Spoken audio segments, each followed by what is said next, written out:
Okay, so thank you all for being here. It's a special day for us Greeks, being our independence day from the Ottoman Empire. That's why I have this little guy there. So I will make this presentation very short, so that we leave time for questions and things like that. It will be mostly based on numbers. So if you are not good with numbers, I can explain through the lines. So just a brief introduction of what I'm doing. I was the ex-general secretary of IAB in Greece, and I'm running the biggest advertising network in Greece.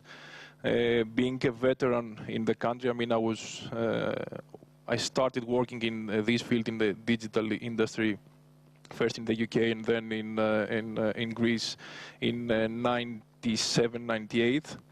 So I'm quite experienced in what is going on in Greece. So any kind of questions, or you want to meet someone, any kind of help, I mean, I'm here to let you know. So very briefly, this is the outlook of the internet penetration in Greece. It's not big, but it's growing. I mean, there were several issues that we had to overcome to reach this number. The most important one, and I guess you have this in other markets, was the infrastructure. We had a local monopoly. So the market was not open to competition, and this has delayed the whole process a bit. After the deregulation and the opening of the market, we have seen competition doing its miracles, and the market has been going. The prices have been decreasing. So right now we have something like close to 55% of the population being online, and something like 6%, which says that within the next 6 months they will probably be potential users. So this is the outlook of Greece right now in terms of advertising spending. This is combined. I will say it's 69. For those of you that you cannot see it. So this is combined search and display, obviously in gross numbers.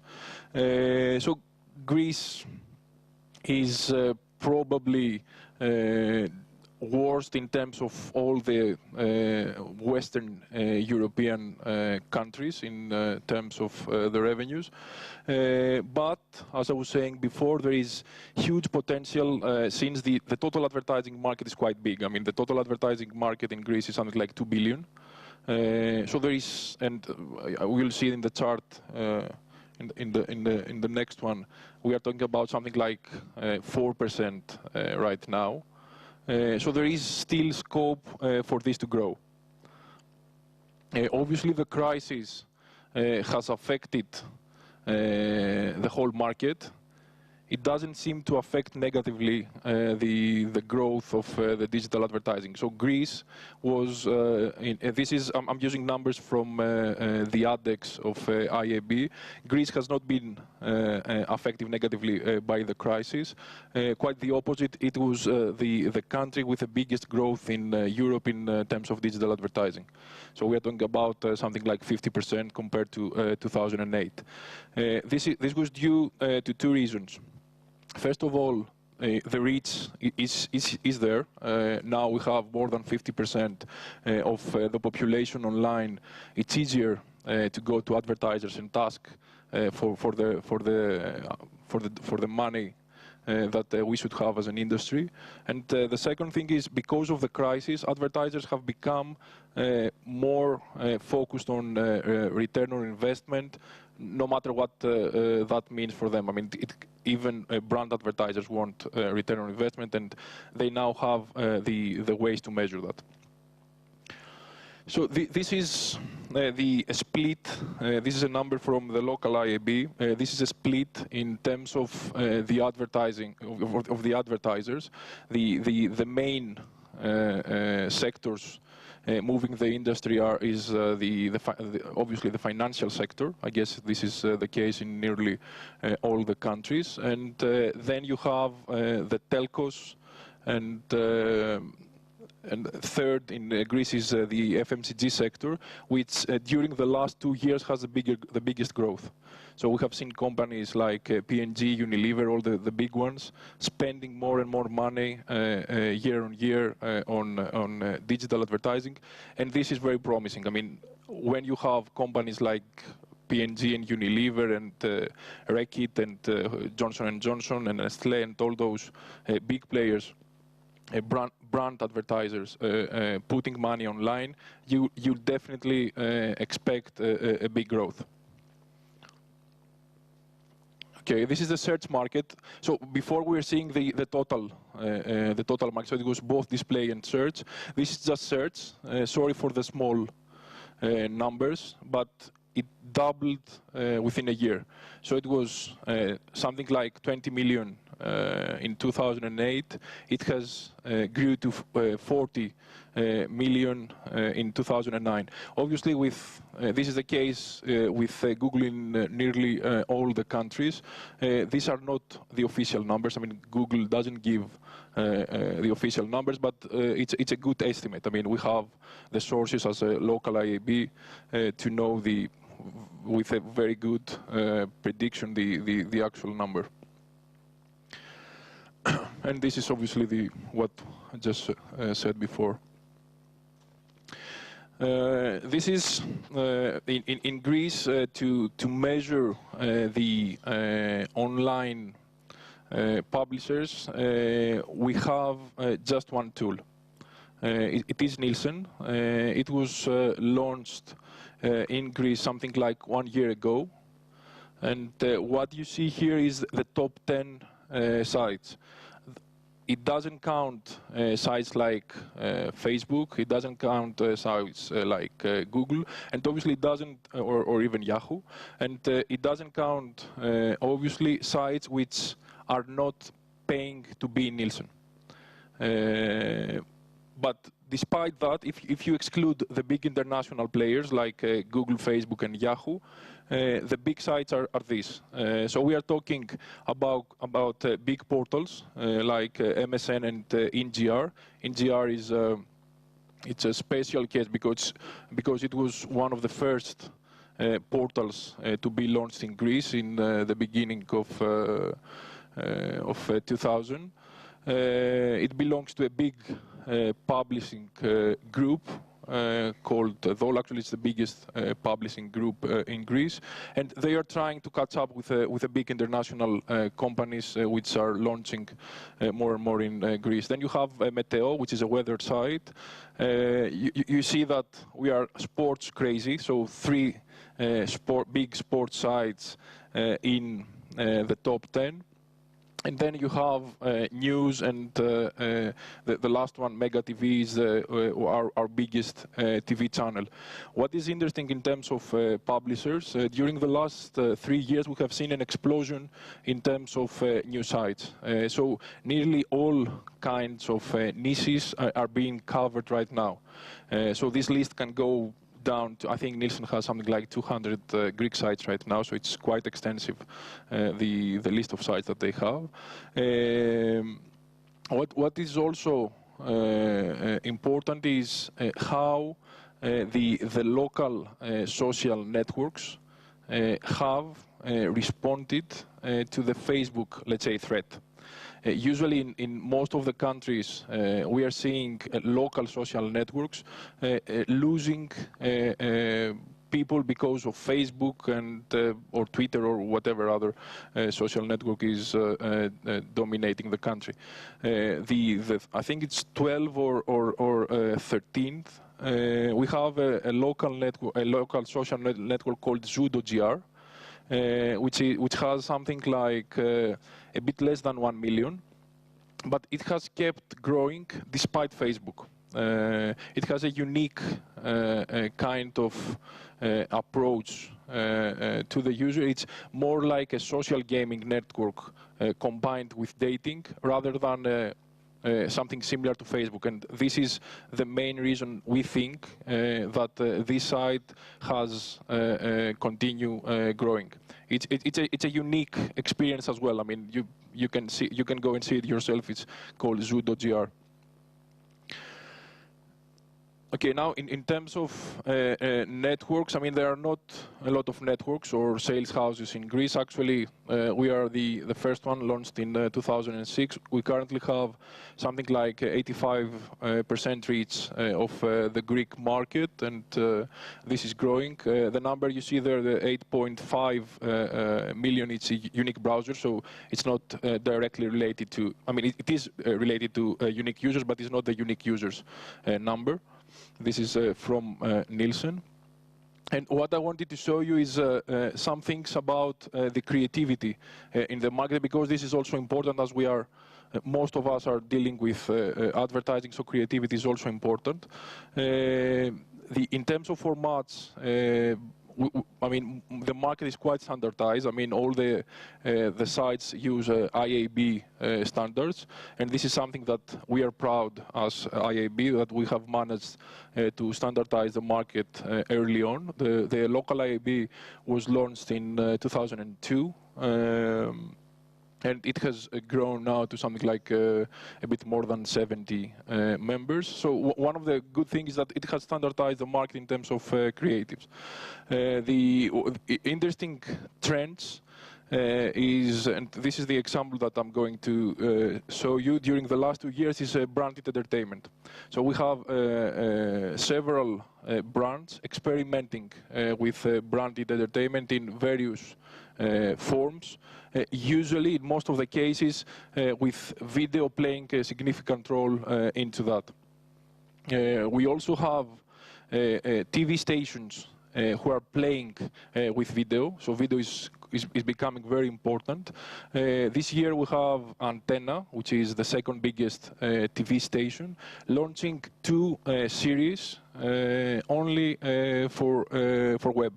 So they started last week. So it's 2 web series that people can only see through their web TV. So this is an important development in the market. Now, in terms of targeting, which is also something that should interest most of us, there are no big advancements there. I mean, apart from the demographic targeting or some experimentations with behavioral targeting, which are not yet reaching, a very advanced level. This is what has been done in the market, but we are expecting within 2011 to see more things on that front. So now, in terms of creativity, this is a campaign done by Ogilvy One, actually, the interactive arm of Ogilvy, which is quite strong in Greece. I mean, we have the local awards, the local digital awards, and they are usually taking something like 1/3 or even more, half of the awards that are there. So a quite dominant position in the country in terms of creativity. This is a campaign for Lacta. Lacta is a craft brand, is a chocolate, and it was awarded. It got the silver award in the Mix Awards, the IAB awards, and I think it got the second position again in one of the categories in the New York Festival, which is a New York advertising festival. So let me start this from.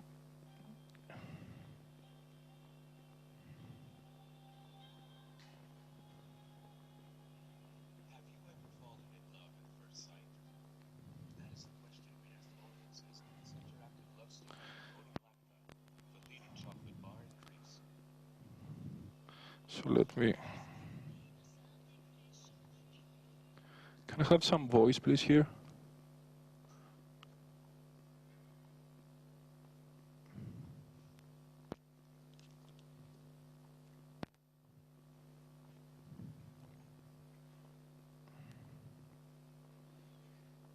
Yeah. doesn't seem to go well.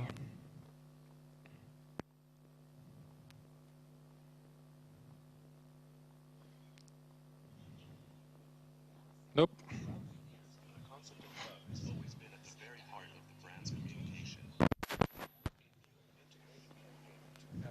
Okay, maybe I can have the voiceover.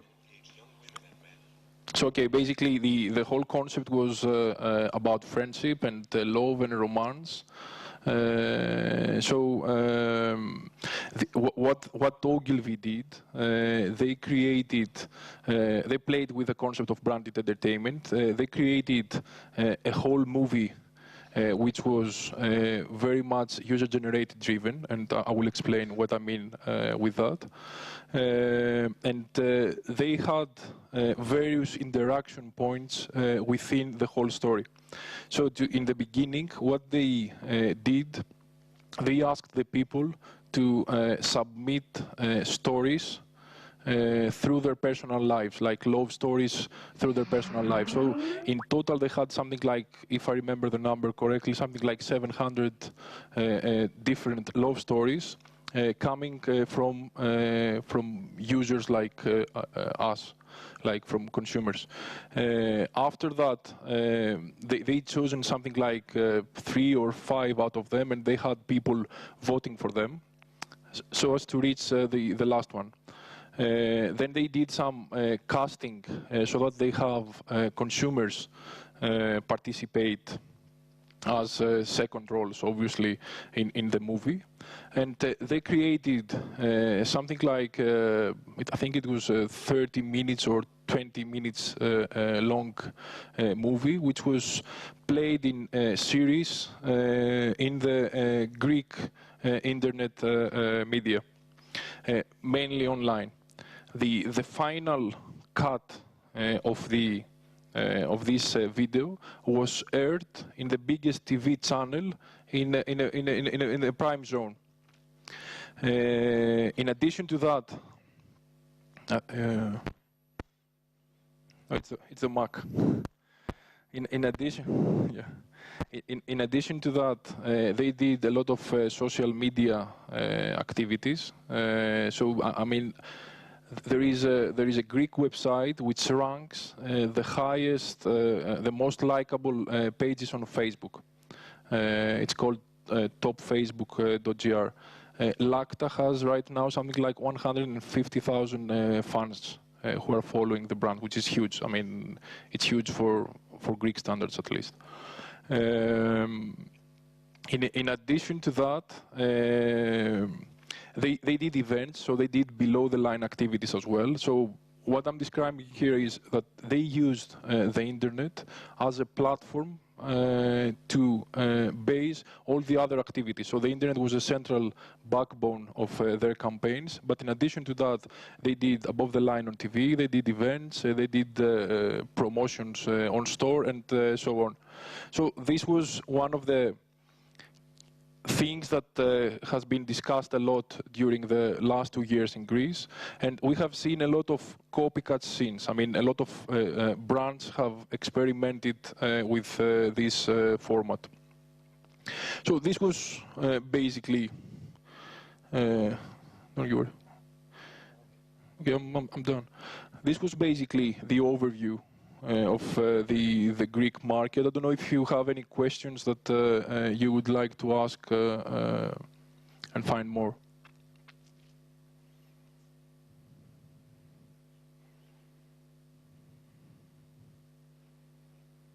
Yeah, I would like to have a question from Yahoo. I mean, what they are planning to do in Greece in the next I don't know 6 months or so. So we're actually relaunching our site. Our homepage is kind of crap right now, so we're actually relaunching this. I think it's going to be 2 weeks, 2 or 3 weeks. So we do have plans for the market because we do recognize the growth, and we're in the top. You know, we didn't rank up there, but we're definitely in the top 2 or 3, and we hope to make a lot of money there in the next couple of years. Okay, that's good. Any other question? It's here.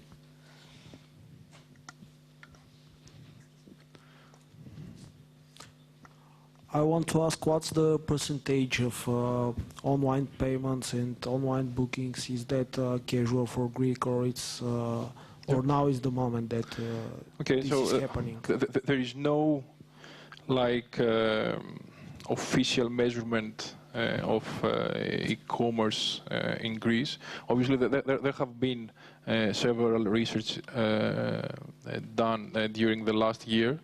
I would say that right now it's less than 10%, according to most of those research.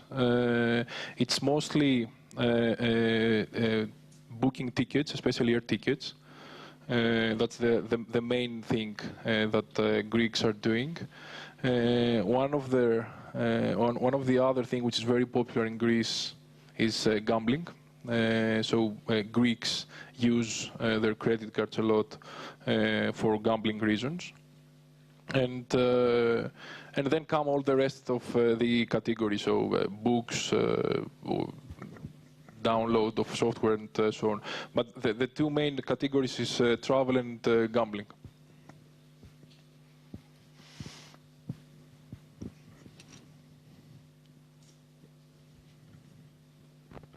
Veselina Angelov, Gemios. I saw 85% penetration, which is remarkably high number. It means that if we exclude babies and the old people, this is 100%. Who is giving this number, and is it for total population or for some age group? The 85% that you saw there was for our network, so it was for Think Digital Network. It's only for those people who are online and are being measured by Nielsen. So Nielsen is the source of this. So the total number is the total universe that Nielsen has. Out of this number, we have, because we have all our sites in Nielsen, we have something like 85%.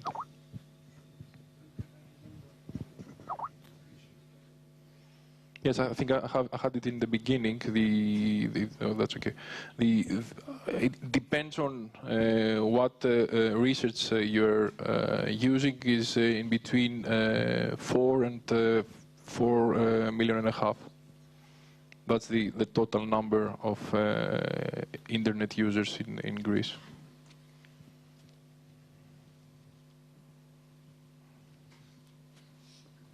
Sure. Hi, Ilya Yakov. I want to ask, what's the main type of connection in Greece? I mean, bandwidth, what kind of speeds and stuff? Okay, so it's, I mean, I think that something like 85% of the population now has broadband, or even more. I mean, it's 87 last time I checked. It's not that good. I mean, that's one of the issues that we are facing. I mean, the maximum that it can reach is 24 mega. But this is a virtual. I mean, usually you have to be next to the phone company to reach this number. So yeah, I would say that most of the Greeks are with less than 8 or 7 megabytes access.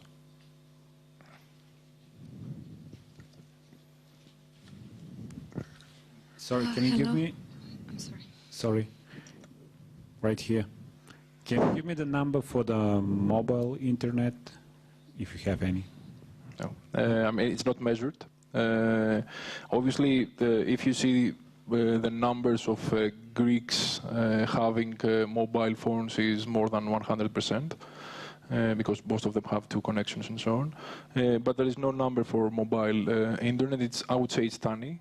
I mean, we are now doing our early steps towards that direction. There have been, I mean, the iPhone seems to change the whole picture. I mean, we have seen several big publishers doing an application for iPhone, but most of those experiments were, like I said in the beginning, it were very early steps. I mean, they just have something like an RSS feed that you can read through your iPhone. In addition to that, there are some Greece, the Greek market has traditionally been very competitive in terms of companies dealing with mobile, so especially mobile marketing with SMS, loyalty, and so on. And there have been some particularly good startups who have focused just on mobile. I mean, they're not doing internet or anything related to that. They have been focusing on mobile. One of them, it is probably one of the most popular Greek applications. It's called Athens Book, and they have an additional thing for Thessaloniki. It's like something in between Facebook and a local directory, something between Facebook and Yelp, I would say. So this is one of the popular things in Greece, and there are a lot of companies or startups working on the mobile thing only right now. Hello, I'd like to ask you, do you have the figures for the amount of e-trade, e-commerce in Greece? No, I mean, we've said that before. I mean, there have been various research about that. I mean, most of them, I mean, there is none that is more than 10% of, I mean, the people who have actually done e-commerce are not more than 10% out of the total population. There is no official number what is the total amount spent on e-commerce activities. But I'm sure that it's because I've been monitoring e-commerce in all this region for some time now. It's bigger than countries like Bulgaria or Romania or even other neighboring countries, because in Greece the credit card penetration is much bigger than what you have here or in Romania and so on. So Greeks generally trust the internet in terms of using their credit cards more than the neighboring countries. Obviously, it's not compared to the other Western countries.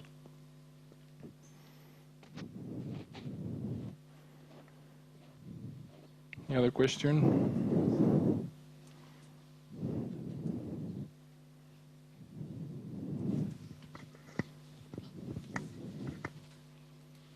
Okay, one last thing. I mean, I had a slide which was about the top advertisers.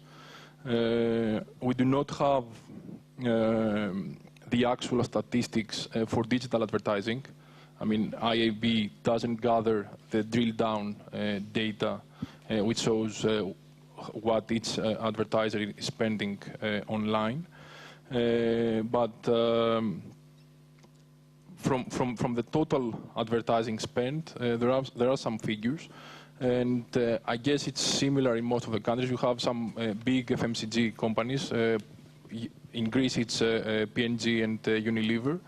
Then you have the two biggest telcos, Cosmote, which is also present here, and Vodafone, 4 banks, and 1 retailer.